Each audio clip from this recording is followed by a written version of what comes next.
Hi guys! Welcome to my YouTube channel. Kung bago ka pa lang po sa aking channel, please do not forget to subscribe, like, and share para po lagi po kayong updated sa aking mga videos. Ngayon, na pag-uusapan po natin ay tungkol po sa isang loan app. Ayan, mobile loan app po, which is Mabilis Cash.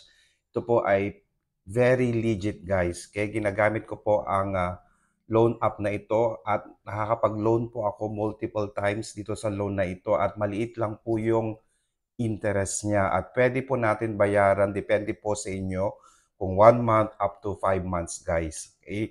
Hindi na po natin kailangan ng maraming mga information, ay isang number mo lang, pangalan mo lang, ID, yun na po, pwede na po kayong mag-loan sa Mabilis Cash Loan App. Ayan guys, so very legit po siya guys. Kaya nga po, ini-inform ko po kayo sa mga medyo kapos sa budget ngayon, pwede nyo pong subukan ang loan app na ito, ang Mabilis Cash. Ayan guys, so makikita po natin yan. Pwede natin i-download sa Google App. Ayan, yan po. And pwede po tayong makapag-loan ng multiple times dito. Ayan. Pwede pong ang payout po natin ay GCash. Pwede rin po tayong magbayad ng ating mga loans through GCash also. Okay.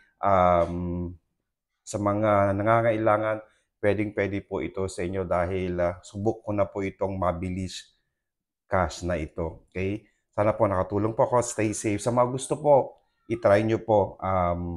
Sure po ako na makakapag-loan ko po kayo agad-agad. At tawag dito, ang minimum po nila is mag-start po siya ng 500, pataas na po ng 1,000 up to 25,000 pesos. Ako po nasa 28,000 na po and payable within 5 months. Okay naman po yun. So, sana po nakatulong ako. Maraming salamat. Stay safe. Bye-bye.